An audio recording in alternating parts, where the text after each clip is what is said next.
I'm gonna do the reaction like these. Nah, I ain't gonna do it. Oh, light won't come on. Anyway, I got another reaction. Somebody said react to something scary.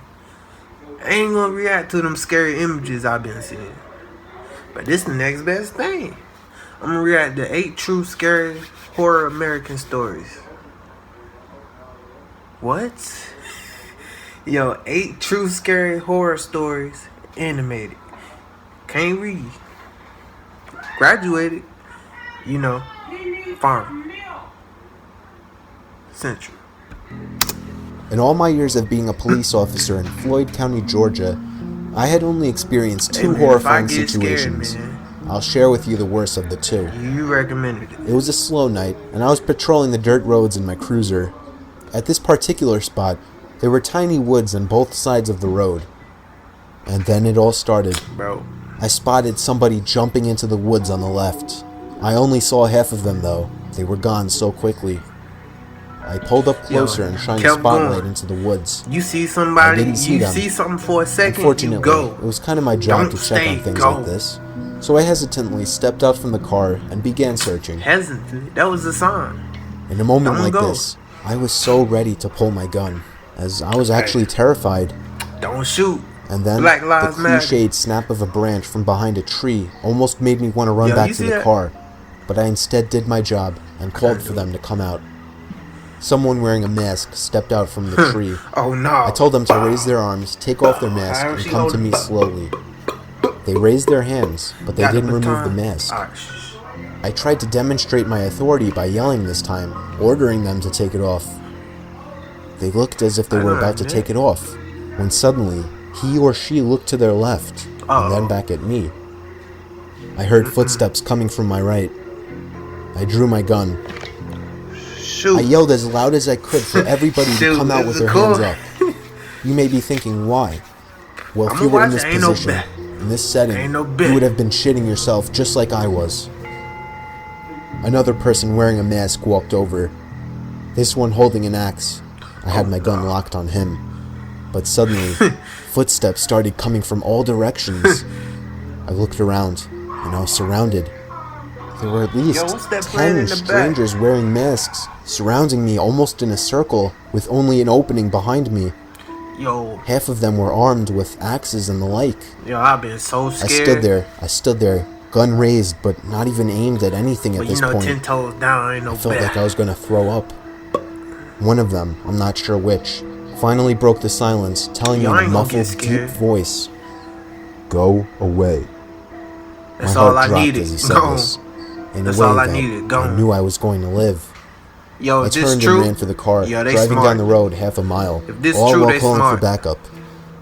As you would guess, the whole group was gone from the woods when a search squad arrived. I have a theory on this, however. I believe that what I witnessed was some kind of fucked up secret society that was planning on trapping an innocent passerby, and I think that whoever jumped into the woods as I was passing recognized my car as a police car and tried to hide. Had I not been a police officer, I believe they would have stopped me, led me to the woods, and done whatever this group does for its sick kicks. That's crazy, because I'm out in the middle of nowhere right now. That's it. I guess that's one of them. That one that's scary. That one ain't scary. You suck. Ain't no bed. At the time of this story, I had already met a total of 3 people. I'm already scared. He got too much bass in his voice. It didn't really work out with 2 of them, and the third one I dated for 4 months. After my breakup, I wanted to take a break from commitment and just find something more casual. Don't it look like you work at the corner store, with a girl named Kylie, who I got along with decently well on the app. She seemed down to just come over to my apartment and hang out for the night. She showed up about half an hour later and seemed really quiet in person. We hung out in my room in the upstairs of my apartment for most of the night. Turn it down a bit. We just talked for a while watching TV in the background. There were a bunch of awkward silences, but I did my best to fill them with new conversations. She got some strong In the back of my mind the whole time I was thinking, are we gonna kiss? Does she expect me to move in for the kiss? How do I go about it? But hours of talking later, I started to realize there was something wrong with this girl. She became increasingly more emotionless. She was staring off across the room as she'd talk slowly, talking about increasingly scared, deep and dark things. Then she said something surprising. She thanked me for allowing her to sleep over. Apparently when I said she could come hang out for the night, she meant to literally stay the night. She got off the bed and asked what blankets she could use for the floor. I grabbed a couple blankets and pillows and made a sort of bed for her on the floor. Yeah, I'm just scared how she look. I know she probably look like that down for real. On her side, facing away from me. But she looked like The Grudge or something. She was ready to go to sleep. I turned off the TV and closed my eyes. We didn't say a single word to each other, and I have to admit it was very awkward. I fell asleep probably half an hour after shutting the TV, but I awoke randomly in the middle of the night. I sat up and looked down at the floor and was able to see that Kylie didn't appear to be laying on the floor anymore. Please don't be in front of her. I flipped on the lamp of and looked around the room. She wasn't anywhere, actually. Oh.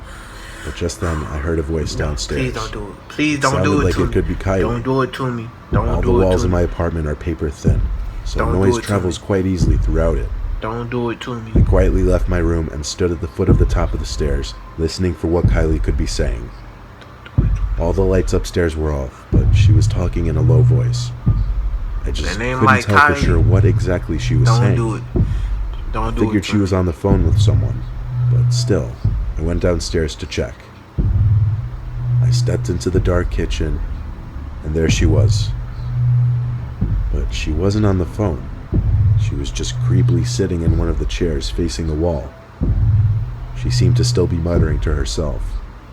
I was frozen. All I could say was, "Kylie?" She turned her head to me slowly, looked at me for a few seconds, then turned back to face the wall. I went upstairs quickly to my room and crawled into my bed to call my dad. I had to call at least 3 times before he finally picked up, obviously sounding concerned. I told him in a quiet panic that some random girl from I'd be scared to go in the bathroom by myself. Now she was sitting in my kitchen muttering to herself like a crazy person. He sounded confused as hell, but told me to call 911 if she seemed like she was having some kind of episode to safely get her out of there. Man, kick that hoe out. I looked up and noticed a figure standing by my bedroom door in the dark. Nah. All I saw was the outline of her skinny body. She stood there for maybe 10 seconds. All I heard was my dad on the other end of the phone saying hello over and over. No. The next thing I saw was the silhouette of Kylie at my door as she began to scream. She lunged at me and put her hands around my throat, trying to choke me. However, I was able to quickly overpower her and hold her down against the bed. I screamed at my dad to call the cops. I was able to drag the insane girl downstairs by the time the cops came. The cops took her away to fill out a few documents. I think it's safe to say that you should always meet people from websites and apps in a safe, public place first. Heck nah, bro. I ain't gonna lie. It's on the scale right now. It's going up and up. That was scary. I went to the bathroom in the middle of the night. I was just talking about the bathroom. And left my door cracked open before I got back into bed. When I fell asleep, I dreamt that I was outside my room. Going up. Scariest thing ever. I saw my door cracked open. I pushed it open and then saw myself sleeping. When I woke up, my door was wide open. What he said? You seen the door open?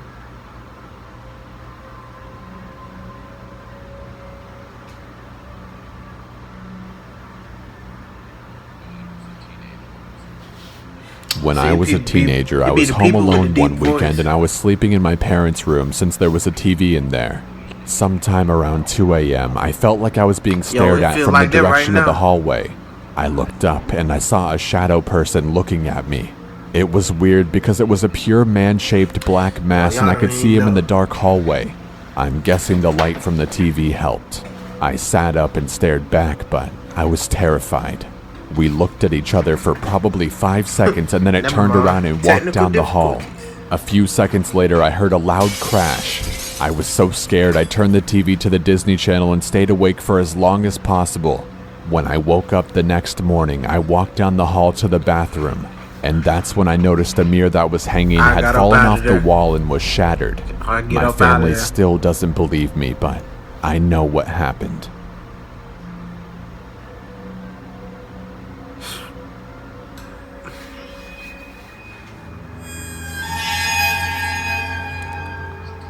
This happened to a friend of mine. She told me about it about a year or so ago. We'll call her Minji. Minji is in her late 20s and works as an English tutor in South Korea. One evening, a few years ago, she was tutoring a high school boy. They were up studying pretty late and the buses stopped running. Being a long way from his house, the boy asked if he could crash on her floor I just heard about the girl who just did that. Nope. Minji was very reluctant because inviting a teenage male student to stay the night didn't sound like a great idea.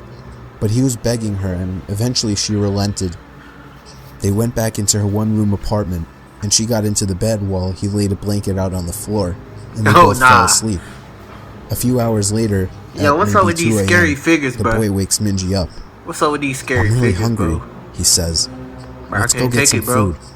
Minji opens her eyes and looks up at him in disbelief. Food? Now? Yo, he just started choking. It's 2 a.m. Go back to bed. But the student insists. No, I'm so hungry. Let's eat something now. She tells him that there's some ramen in the kitchen and he could fix himself some. This doesn't satisfy him. He doesn't want ramen. There's a 24-hour place just down the road. Let's go there. Eventually, after several minutes of persuasion, the boy gets Minji to come with him to the restaurant. They leave the apartment and head out.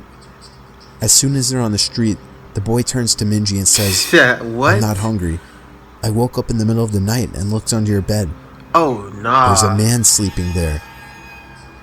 They call the police and discover that a homeless man had been living in Minji's apartment, sleeping under the bed for 2 months.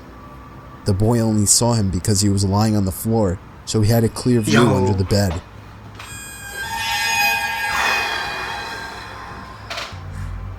Oh my god. My friend told me about something that happened to her when she was younger, about 8 or 9. She was walking home from school and got her key out to let herself into the house. Her single mom worked and came home later on weekdays. As she reached up to put the key in the door, her mom opened it in a dressing gown, having left work sick. Instead of greeting her, she looked straight past my friend and immediately said, "Who are you?" My friend turned around, and a man in a long coat hurried back down the path and down the street. Being ill that day had possibly saved her daughter from something potentially horrible happening to her.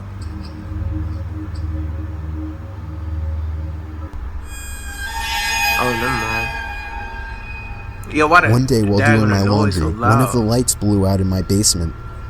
My basement is set up so that the laundry room is split up from the other side of the basement with a wall and a door. In order to get upstairs, you have to exit the laundry room and go through the other part of the basement. So the light blew in the other part, not the laundry room. As it was the only light on that side, it was pretty dark. I finished the laundry I had to do while dreading the walk through the dark basement. I exit the laundry room, get halfway through the basement, and I hear a loud cackle. Imagine a sound people make when they imitate a witch. Take that and imagine the witch had been smoking for 50 years, making her voice deeper and hoarser. That's what I heard clear as day right behind me. I didn't hesitate to bolt for the stairs. I waited until my father got home and then changed the bulb. I have yet to hear that cackle since, and I have not told a single person in the house about it. Oh, those for flowers.